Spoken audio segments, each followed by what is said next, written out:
monopoly in Virginia thanks to Donald Trump.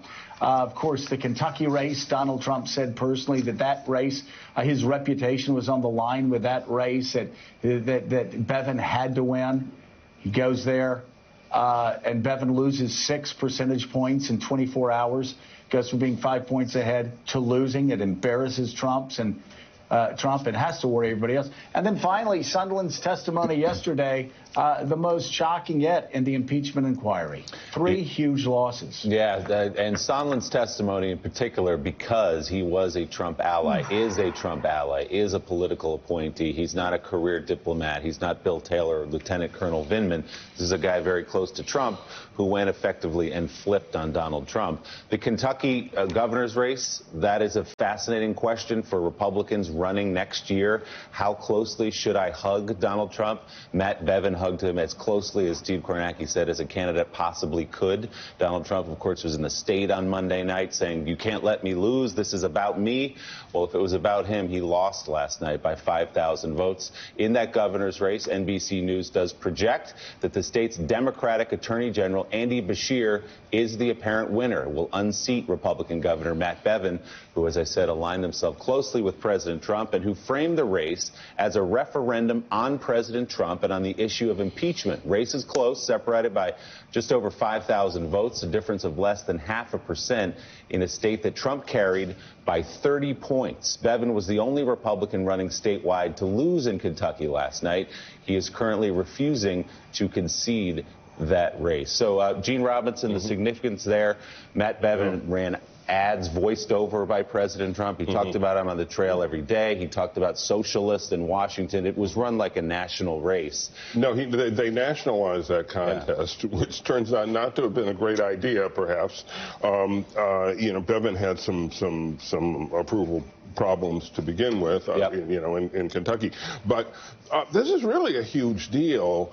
And, as you said, 5,000 votes, that's a tiny percentage, but that's not the kind of margin that gets overturned in a recount, for example, unless they forgot to count a county or something like that. That's some gross a mistake.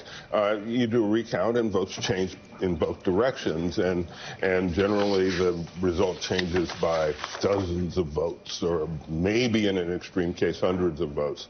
It generally doesn't change by thousands of votes. So this will probably stand up, and it is a bombshell. The president said, it's about me. And, okay, it's about you. Yeah, it is about him. And Mike Barnicle, you know who else it's about? We've talked about it. The guy that a lot of people in Kentucky, certainly around Lexington and Louisville, call Moscow Mitch. Even some people out in the rural areas starting to call him Moscow Mitch because they don't understand why he continues to do Vladimir Putin's bidding and not listen to Trump's FBI director, not listen to Trump's CIA director, not listen to Trump's NDI, not listen to any military people that keep warning Moscow Mitch to put up these safeguards to protect American democracy, which all of Trump's intel people say this is the greatest threat to American democracy, but Moscow Mitch keeps ignoring it. But Moscow Mitch is at 18%, Mike. 18%.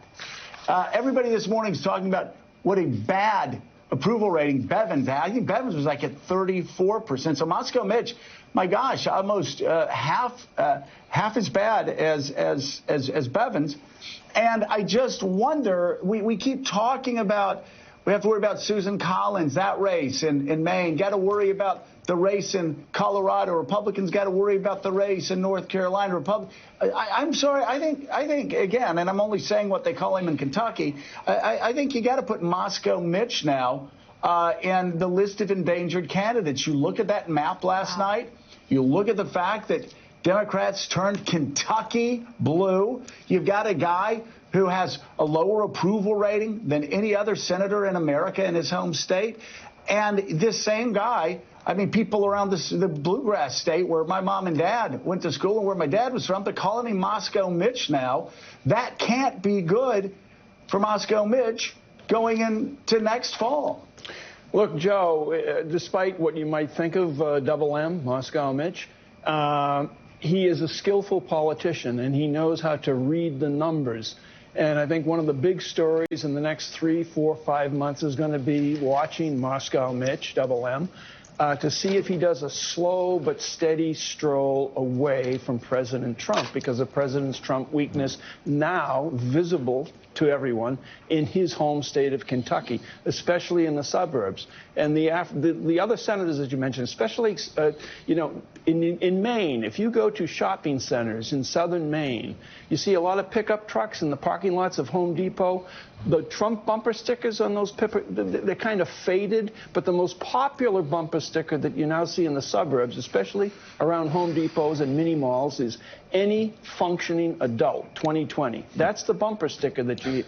Moscow Mitch sees that bumper sticker, and that's got to be a great concern to him. Well, and, those T-shirts that said "read the transcripts," I don't know, was that like pro or anti-Trump? Because if you sort of read all the information that has to do with the Ukraine scandal, it doesn't bode well for Trump. So he's having people buy T-shirts to take a look at the scandal that he caused. You actually brought that up when it came out. Of course, the funny thing is that it's not a transcript. Donald Trump his middle state may have declined so much that he doesn't know that it's a transcript. Says at the top of the page, it's not a transcript, but the actual information is even worse. I do wonder, though, David Ignatius, circling back to, and again, not my name for him, of course, but a lot of people in Kentucky calling Moscow Mitch. I'm just curious, David, what is the state? We have seen in this extraordinarily important thing. We have seen the Secretary of Homeland Security. We've seen the director of the FBI. We have seen the director of the CIA. We not only saw the last NDI, but we saw the acting NDI. We saw military intelligence people say that the greatest risk to American democracy, they have said this, Trump's appointed intel people have said, the greatest risk to American democracy is not a thermonuclear blast from North Korea or Russia. It is Russia's interference with American democracy. And they say that threat is imminent. And I just wonder, David, what is the latest? I know Moscow Mitch has not done anything.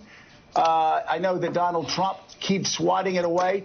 Do you have any information? Is there anybody in Washington that can convince Moscow Mitch and Donald Trump to protect American democracy like Trump's own intel people are saying it needs to be protected? Joe, there was a statement by the intelligence chiefs and senior military officials yesterday summarizing the state of preparedness for the 2020 elections and trying to send a signal that these professional intelligence, Homeland Security, and other agencies are getting ready. The question of whether they need additional funding is a separate question, but they were trying to make clear that they get the seriousness of this, whatever President Trump or political leadership on the GOP says. Another important thing that's ahead, the Senate Intelligence Committee, which has managed somehow to stay bipartisan, led by Senator Burr, the Republican chairman, and Senator Mark Warner, the Democratic ranking member, is going to issue a report in the next couple of weeks on the fundamental issue coming out of 2016. Was there an organized Russian effort to help Donald Trump and hurt Hillary Clinton? It's the basic issue that President Trump to this day continues to dispute. That's going to be a bipartisan report. I'm told it's going to be overwhelmingly clear. In some ways, the strongest statement yet by a bipartisan group about what happened. So whether the person sometimes known as the Senate Majority Leader McConnell, other times known as Moscow Mitch, responds to that with any new legislation, I don't know. But there are this series of things happening anyway to reinforce the point for voters around the country. Well, according to the Washington Post's Robert Costa, last night's results left some in the GOP uncertain about their own political fates next year while tied to President Trump. Many allies of the president rushed to explain the loss of incumbent Kentucky Governor Matt Bevin as an anomaly, while other GOP veterans expressed alarm about the party's failure in the red state. Texas Republican Senator John Cornyn dismissed the loss, saying, quote, "Bevin's got his own problems. That's unrelated to national politics." Can you do that? Well, in a state like Kentucky? I don't know. Because he was doing well, wasn't he? Well, he was 5 points ahead until Donald Trump went there. And Yamiche, of course, that's what's got to also concern a lot of Democrats.